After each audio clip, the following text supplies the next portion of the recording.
What up? What it do? It's the Prince of Petty. I'm back.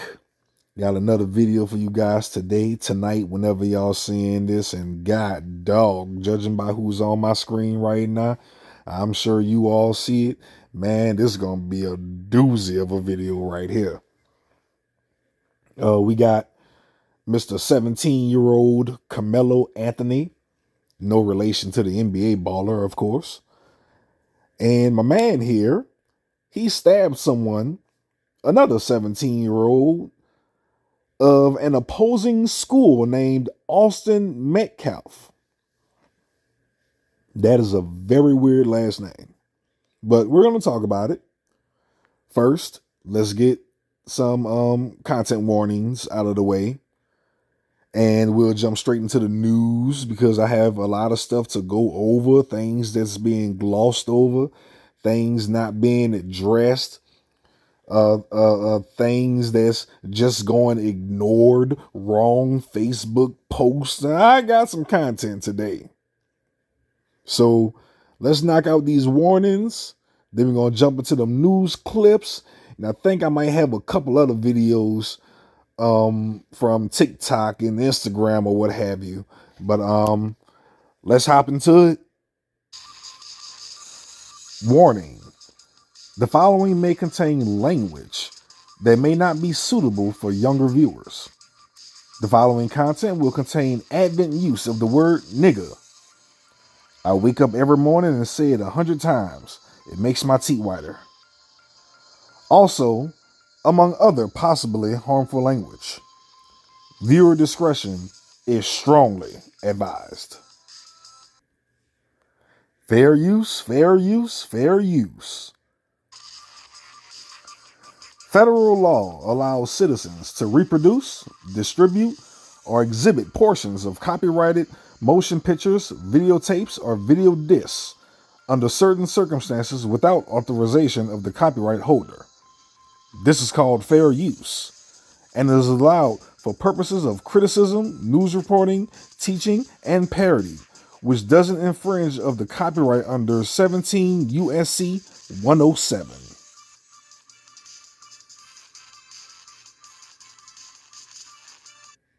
New documents detail what may have happened in the moments leading up to the stabbing death of a Frisco ISD student, Austin Metcalf. It comes as the community continues to really process what all happened. Tonight, our Aaron Jones speaking to a crisis counselor who is now sharing some advice. The Frisco Centennial High School student charged with stabbing Frisco Memorial student Austin Metcalf has been transferred to the Collin County Jail.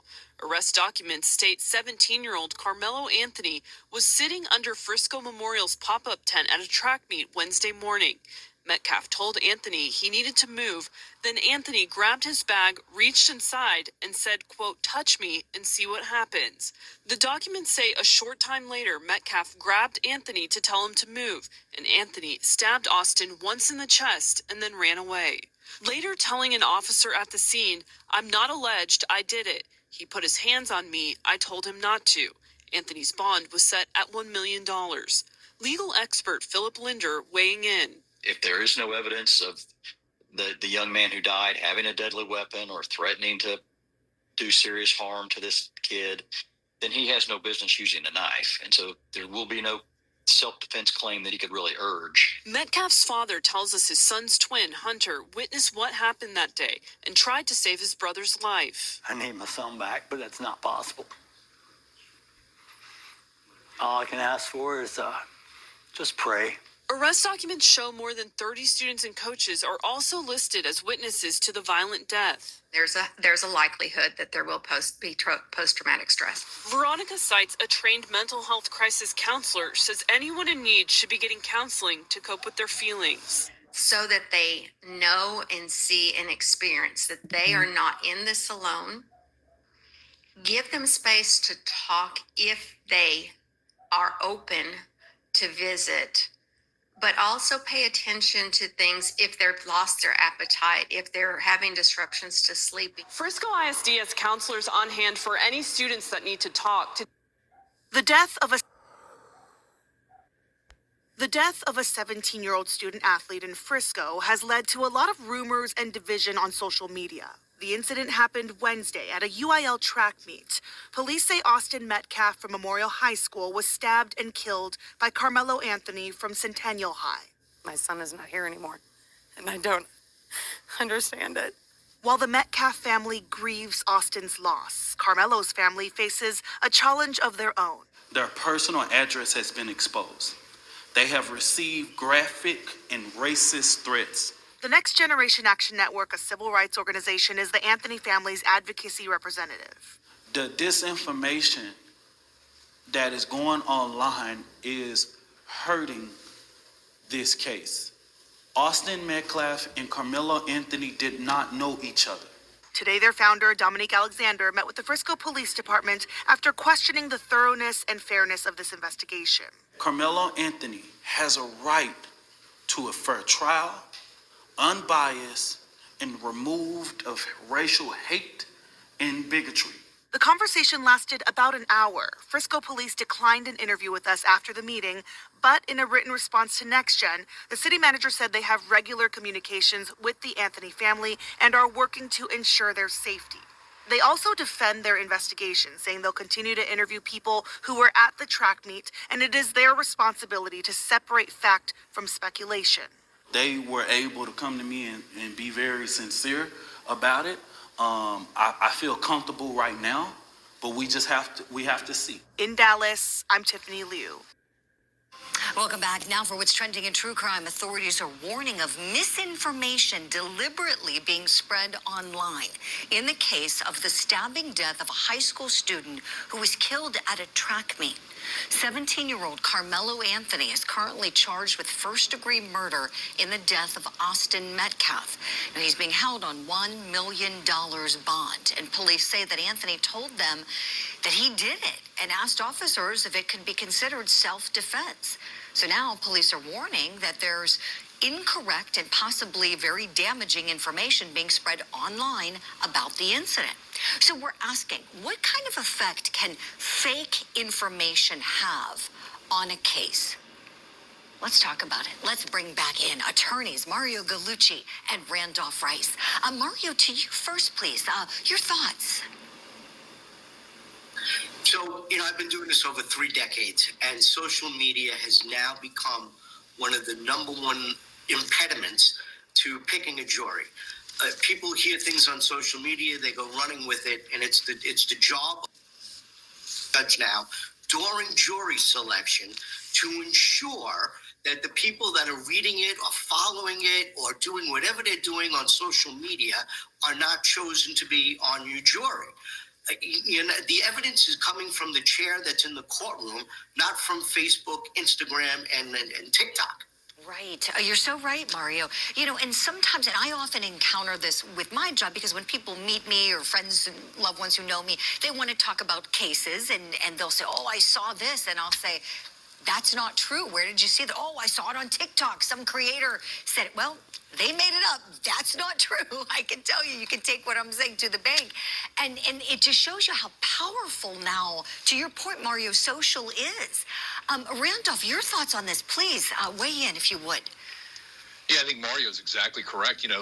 This is a great example of why the Karen Reed case is taking 2+ weeks to pick a jury, because it is so much coverage. There's so much information. There's so many jurors that have heard about it versus the case that we're involved with, which is the Rachel Morton case, which had very little information about the case, and they were able to pick a jury in a day and a half. So that information out there taints that jury pool and can help, or it can actually hinder the process when the case goes to trial. You're so right. Randolph, I got to say, you are my hero for bringing that up about the Karen Reed case. That is the first thing I thought about when I read this story. And I kept thinking, how I wish those police and prosecutors, and maybe they wish so too, I don't know. I wish they would have come out, issued some official statements about the disinformation, because in her case, there has been a deliberate disinformation campaign out there to infect the public with wrong information. And so, too late now. That information is out there. I see it every day. Where's the video footage? Where is the video footage? Of course, that's the question that it's on everybody's mind, because we want to know, in today's age, everybody pulls out a phone so quick. Why is there no video footage of the incident that happened down in Frisco, Texas? Well, remember the young man who I shared his post earlier where he said that Karmelo Anthony was a victim and was being bullied by the two twin white boys, right? Well, he actually has been responding to comments on that post that he made of people who were being racist, saying that it didn't matter. He still brought a knife.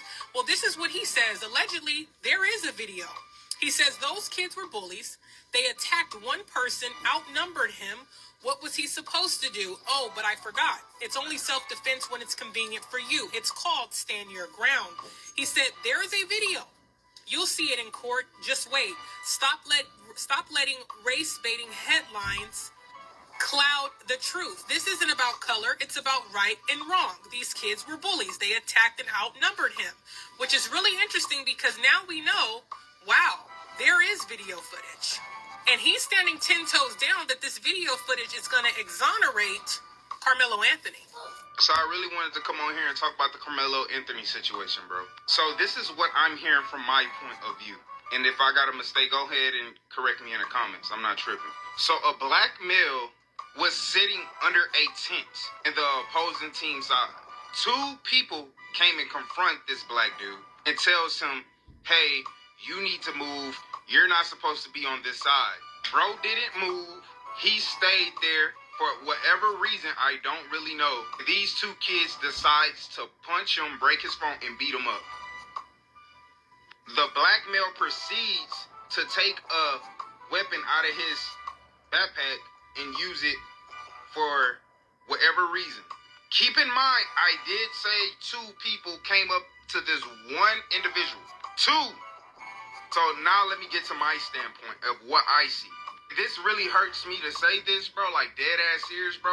As a black community, we have to do better, bro. I'm seeing freaking people of my skin like reposting bullshit, bro. Wait till the full story come out and then fucking repost it. I'm seeing people say, why does he got a knife at a track meet? What? Bro, this dude is black. Y'all don't know what we go through, bro. This dude could be living in the ghetto, bro. Real shit.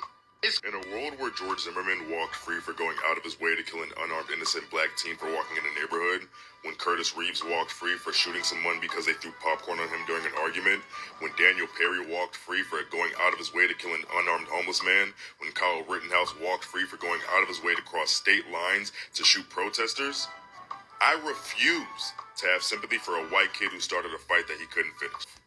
This is an unfortunate case of self-defense, and I give my condolences to all parties. It's weird that y'all are using this tragedy to be racist, completely tarnishing the fact that a kid lost his life. So That's crazy. I don't know who those other two gentlemen was that he named, but I know about Kyle Rittenhouse. I know about George Zimmerman. And by this person's logic, saying that Austin, the white kid, the quote unquote bully, started a battle that he couldn't finish. By his logic, those people who Kyle Rittenhouse shot, they started a battle they couldn't finish. Trayvon Martin, the police report, dead people can't talk. Going off the police report states that George Zimmerman didn't do anything until Trayvon started throwing bolos. So by this guy's logic, Trayvon started a fight that he couldn't finish. Just wanted to point that out. Continue. point where Austin Metcalf's own father had to come out and say that y'all need to stop making this a race issue. So I refuse to believe that this boy just acted off of emotions or whatever. So when you read it and you hear the stories, he's over there, the twin and the twin's friends are telling him to leave the area. Not only just telling him to leave the area, they say over a dispute over a seat. It was way more than a dispute over a seat. They grabbed his belongings, his bag, started stomping all of the stuff, threw his phone, stomped on his phone, all these other shenanigans, right? I don't know where the coaches were. I don't know. But it's like, be for real. These phones, these are not these little Nokias that we had back in the day. Phones cost some real money right now. So anybody's going to feel away if you're destroying their stuff. We don't know if the story that's being told by the children under the tent for that team is the truth or not. We don't know if he was trying to get his stuff. We don't know any of that. But what we do know is if you read the stories, he was jumped. It wasn't just the twin and him going back and forth. The other kids were like jumping on this boy. So, ladies and gentlemen, at the time of this recording, I believe it's April 8th. It's about 9 p.m. Central Standard Time. And as you can see, this young man's GoFundMe had a $300,000 goal. They raised $230,000. Look at that. $230,000. But as of right now, at the time of this recording, every single dime is gone. GoFundMe shut it down. Apparently, GoFundMe does not support murderers. Now, let's go over this. Please allow me to input some truth and some logic. Facts over feelings. Keep that in mind. In the grand scheme of things, your feelings on the matter means absolutely nothing. It's all about the facts. Number one, they say they were trying to jump him. The lie detector says that was a lie. Nothing I seen or read stated anything had gotten physical outside of Austin, the deceased, grabbing or pushing Karmelo. Number two, Karmelo Anthony, he bought a knife to a school event and he sat in the opposite school's section, the wrong section. He wouldn't leave, bothering the dude's teammates or whatever the hell. Number three,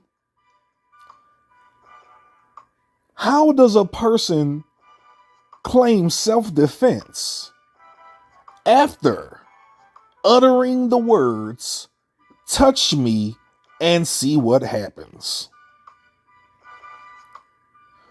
in which you are literally provoking or inviting someone to do just that? Now, in Arizona, I believe that's actually considered assault. Correct me by all means, please, if I'm wrong. But in Arizona, I believe that's actually assault. Now, he did that while having a weapon on school grounds at a school sporting event.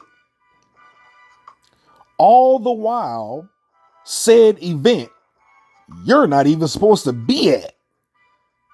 This was during school hours, folks. While under the other school's tent and not wanting to leave from a place he wasn't wanted or welcomed. Typical niggas. Always someplace they're not wanted. But stabbing him in the heart in response to being pushed, touched, or whatever, that wasn't equal or lesser force. So explain to me how that's going to be self-defense. I'll wait.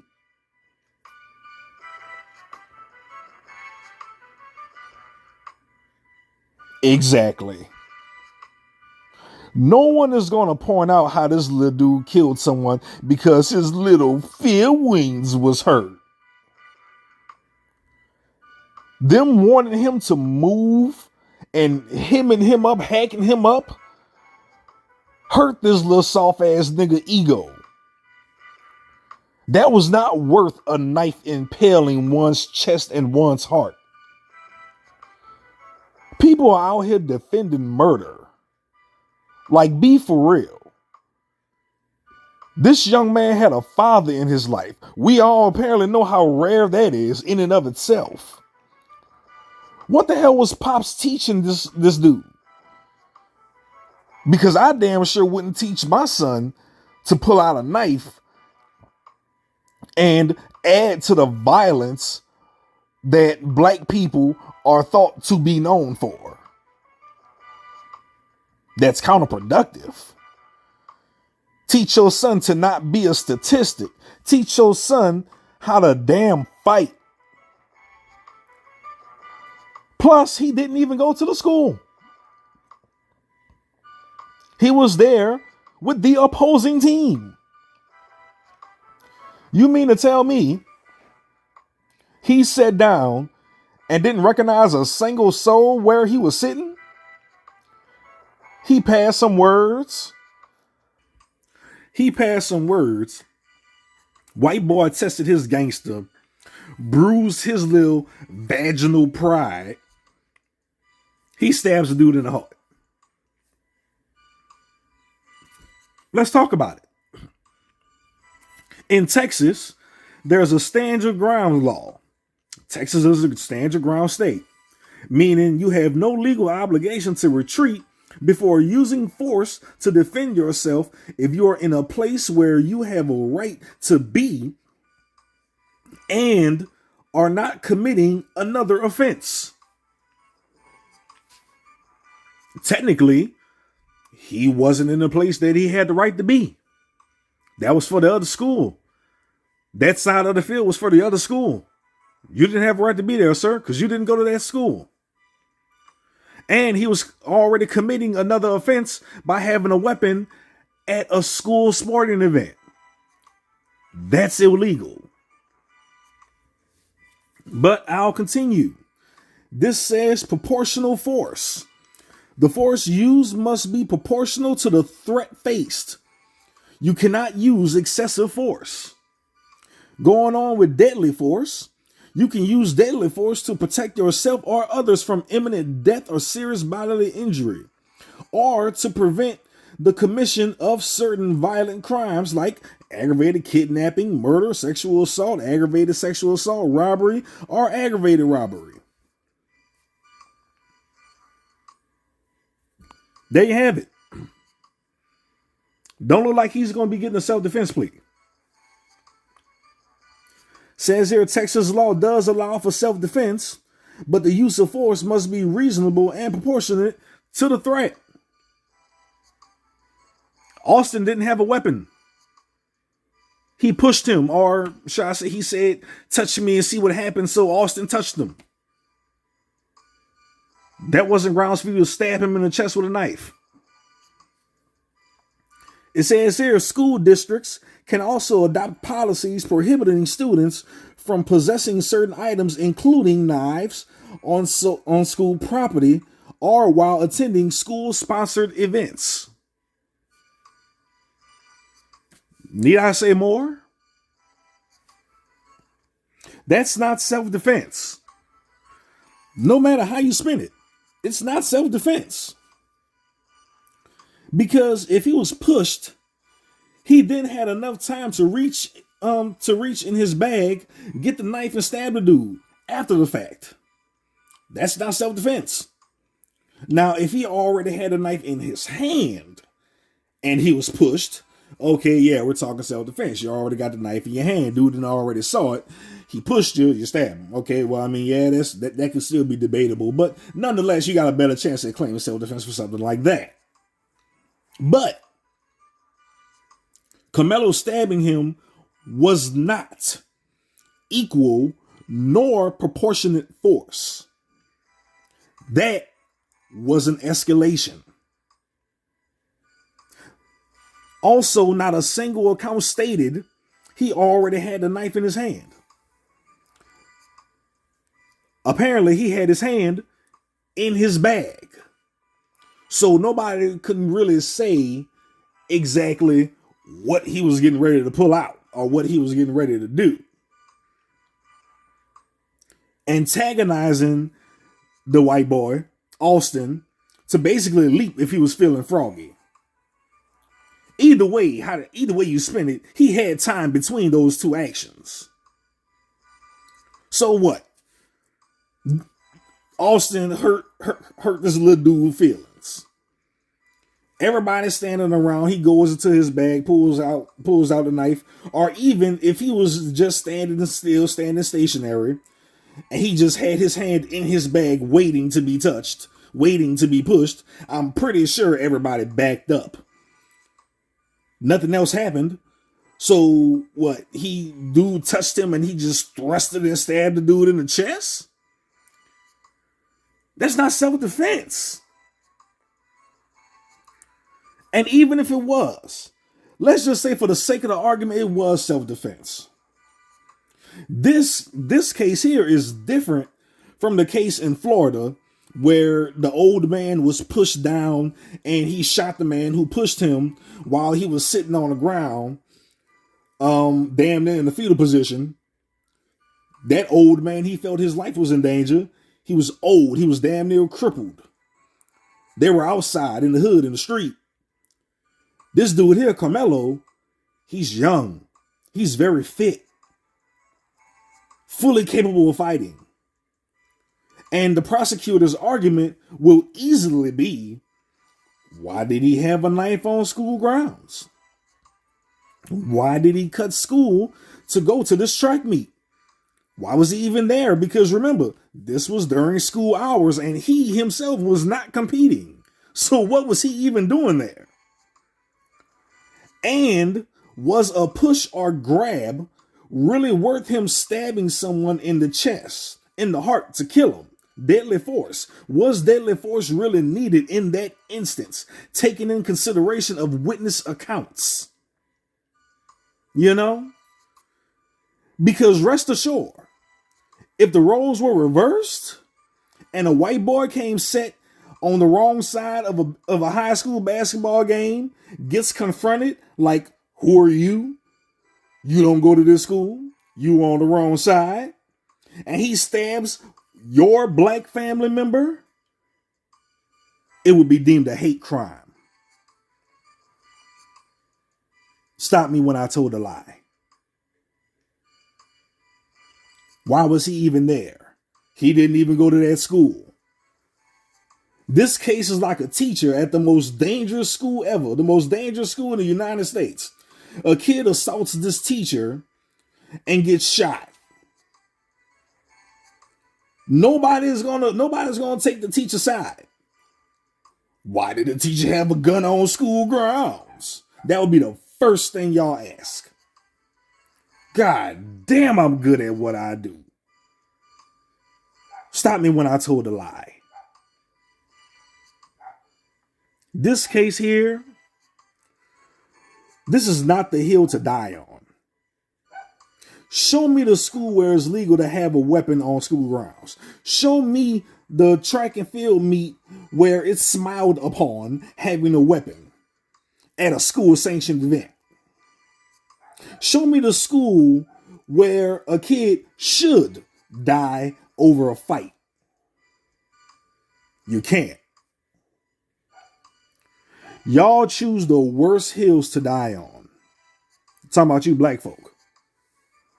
Then y'all Negroes pull junk out y'all ass, saying the white boy was the aggressor because he spoke to him, because he pushed him, he wanted the nigga from under their school tent. Say your 7-year-old is a pussy without saying your 17-year-old is a pussy. Then the Negroes bring up race. Race was never an issue. Niggas made it an issue. The deceased kid dad didn't bring up race. Niggas did. That boy dad spoke against it. Niggas, y'all advocate for the wrong shit far, far, far too often. No one advocates for these black children that get abused and unsubscribed from life every day. Remember Tamir Rice? Police shot him in the park playing with a toy gun. You don't even hear that child's name anymore. You don't even hear about Tamir Rice anymore. But you hear about George Floyd, a drug addict criminal who used to pistol whoop and rob pregnant women, died crying for his mama. Yes, the cop deserves to rot in prison for what he did. You're damn right. But if we're being honest, that cop probably saved somebody else from being a victim of George Floyd. But that's who gets statues and murals and the nation advocating for him. Y'all don't advocate for change with these ridiculous child support laws.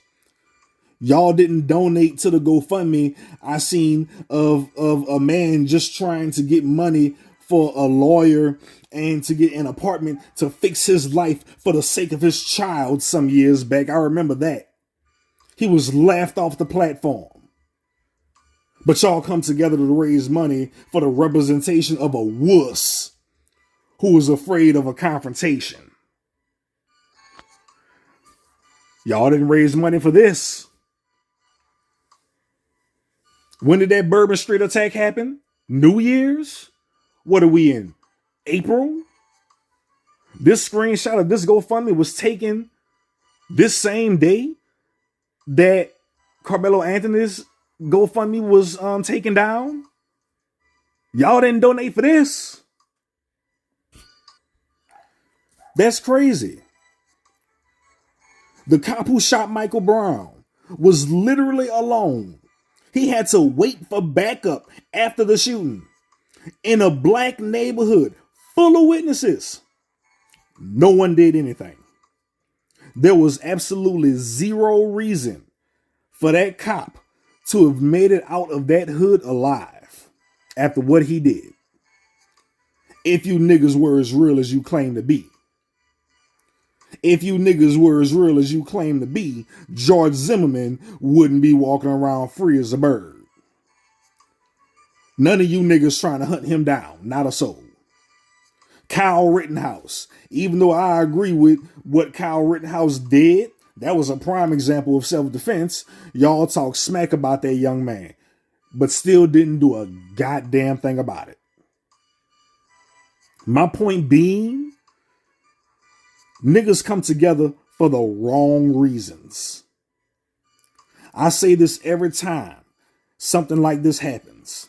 Niggas create a new batch of racists every day. Looking at how niggas are backing up this young fool who is scared to get his knuckles bloody. There's no reason for that deceased boy's young family to not hate black people going forward. Again, stop me when I told a lie. This reminds me of a case here in my home city. Linda Fricky, an old Caucasian lady who lost her life being carjacked by some niggas, teen niggas, in broad daylight. Her arm got caught in the seatbelt and they drug her ass up the street, dislocated her arm from her body like a Mortal Kombat fatality. Who's to say that lady's family can't hate niggas? Y'all walk in a restaurant, white folk leave. You're walking up the street, white folk walk to the other side. It's niggas' fault that black folk get lumped into the same group with them, the niggas.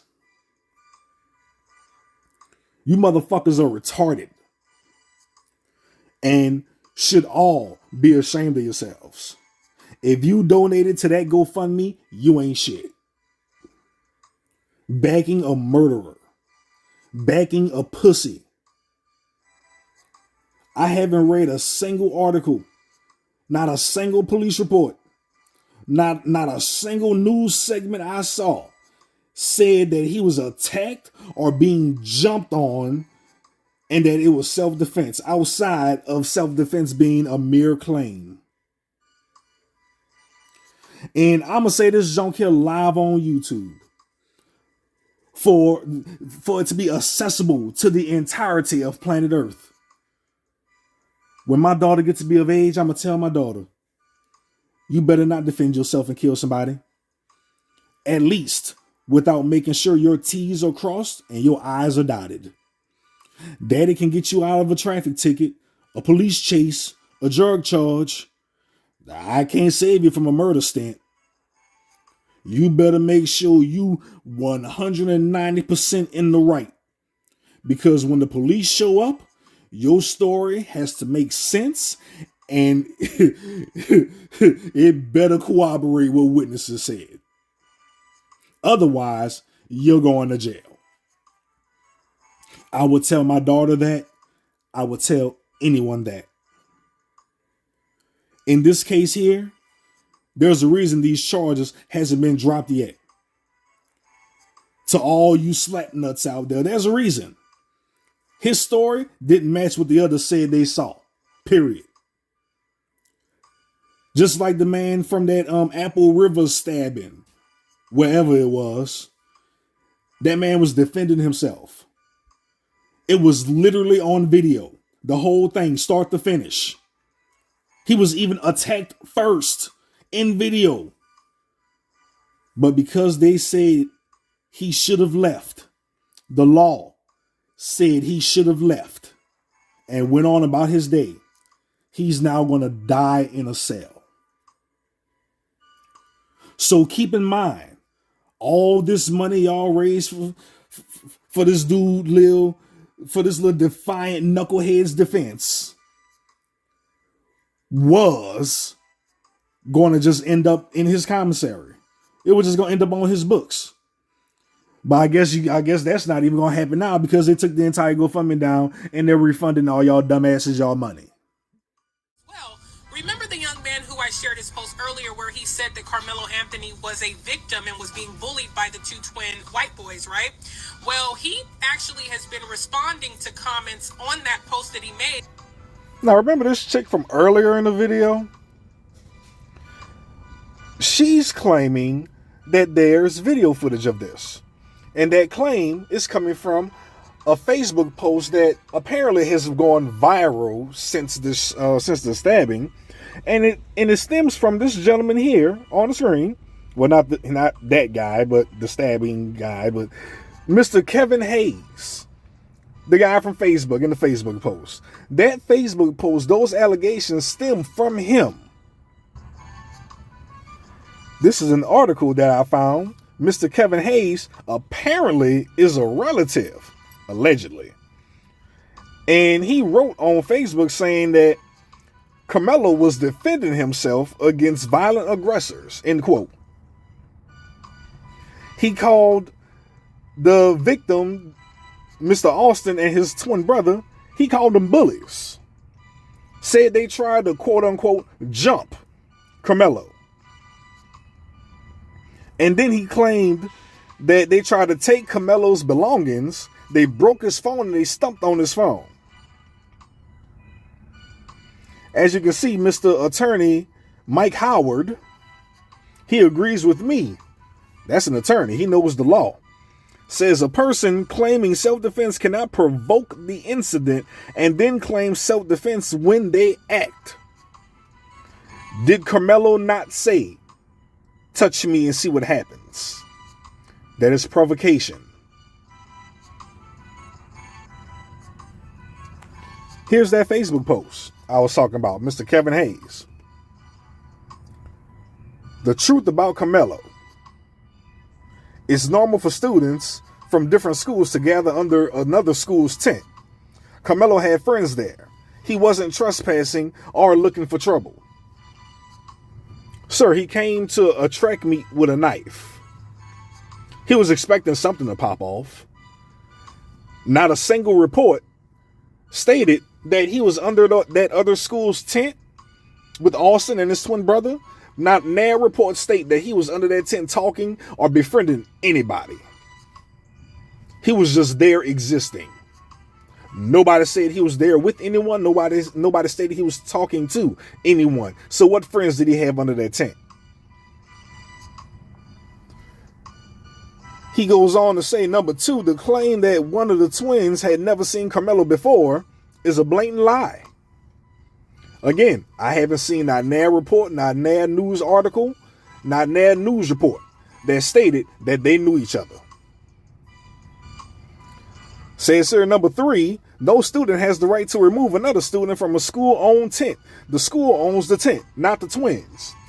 That may be true, that second part, but no student has the right to remove another student from underneath the tent. It's my school tent. What the hell are you doing underneath it? Kick rocks. Get lost. Go find you something to do. You don't go to my school. Why are you under my school tent? We're talking about teenagers here. Now maybe some adults will probably be like, that's a teacher from another school or something. I mean, I'm not too worried about that. I can care less. We're talking about teenagers here. That school tent is their territory. He's infringing on their territory. So yes, they actually do have the mindset, have the right to remove you from underneath their school's tent. Says here, number four, Karmelo is a track athlete. The twins are not. He wasn't even expecting to see them there. Well, apparently he doesn't know them. Allegedly, Kevin Hayes says he knew them, but apparently he didn't know them. So how can one say that he wasn't expecting to see them there? And also, Karmelo may run track. I don't know what the hell he does in school, but apparently he wasn't competing. So again, why was he there if he wasn't even competing in the track meet during school hours? Why were any of them there during school hours? The world may never know. Then he goes on to say, now here's what they don't want you to know. The twins didn't just ask him to leave, they tried to jump him. Not a single witness account states that. Not one. It says here, before attacking him, they tried to, take his belongings, broke his phone, stomped on it. It says here, the twins are known bullies. So ask yourself, if two 200-pound attackers came at your child, what would you expect them to do? I expect my kid to fight, quite honestly, because I wouldn't send my kid to a track meet with a gun or a knife. But I guess I'm just a responsible parent. I don't know.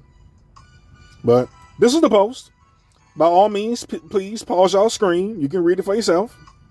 I'll go slow.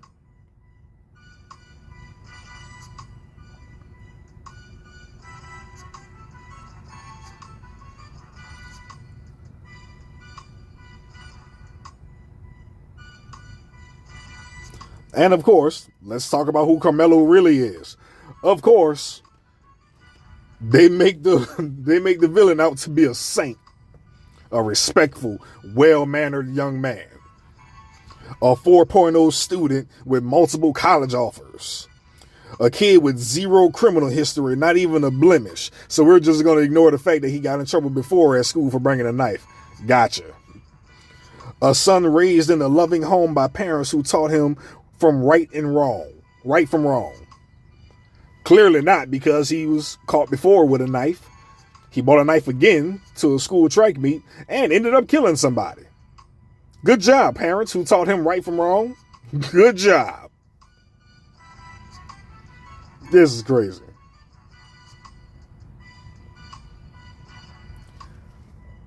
Hashtag stand for Karmelo, free Karmelo, stop bullying, stand your ground. We want justice, tell the truth. Man, if you don't get the hell out of my face on the internet. Man, look, bro, y'all can call me Officer Tatum Jr. Y'all can call me Anthony Bryan Logan Jr. Y'all can call me Tommy Sotomayor Light. You can call me a black conservative. Shout out to those guys, by the way. But one thing you can't call me is dead wrong. You can't say nothing I said in this video was wrong. Sure, very much so opinionated, absolutely. Wrong? No. I'm all for arming oneself. I'm pro Second Amendment. I'm pro stand your ground. I'm pro the castle doctrine. I'm pro defending oneself. But only when it's right. I call out everyone. The good and the bad. The right and the wrong. This case here is of the bad and wrong. He had no right. Now, if this happened in the street, if this happened in the hood, oh, by all means, stab it, stab, stab away, pow, pow, pow, all day. Don't be walking up on people, questioning them and jump. You mind your business. This was at a school function, though. A school competition, a track meet. Sir, you had no grounds to be there with a knife, period. Don't pass go, don't collect $200. You had no right to be armed. Sir, you are where you deserve to be right now. Locked up. The money that they raised for your GoFundMe, gone down the toilet. They canceled your GoFundMe. Gave out mass refunds. That's over. And then you got a knife on school grounds at a school sanctioned event. They don't even let you smoke a blunt within a certain distance of a school. If a cop see you take a puff from anything that remotely doesn't look like a cigarette, you're most likely going to get stopped. He went there with a knife. Player, that's against the law. Ladies and gentlemen, this video ain't from a place of hate. It's from a place of love. Because I'm tired of seeing our black people dabble in tomfoolery. I'm tired of seeing our people dabble in fuckatry. I'm tired of seeing our black people dabble in niggatry. We gotta do better. We gotta do better. There's far better things for all those black folks to advocate for and donate $100,000, $250,000 to. I showed you the GoFundMe that barely had any donations from the Bourbon Street attack that happened on New Year's. These people still trying to raise money for their family. Crickets. Not a soul. Or very few donations that they've gotten over time. But we're in April now. Bro, I wish this young man the best. But I don't see him getting out of this. Unscathed, at least. You know, he might get a plea deal. He might do 5, maybe 8 years tops. But I wholeheartedly believe, young Karmelo Anthony, sir, you're going to jail. You're going to prison. He made a very rash and emotional decision in doing what he did, as opposed to just getting into fisticuffs. Kind of like these folks in the hood who will see fit to throw their lives away because somebody stepped on their shoes, because somebody walked on their block, and so on and so forth. We see it every day, and apparently Karmelo Anthony, he ain't no different. Black people, get it together. Black people, get it together. Y'all put y'all focus on the wrong shit.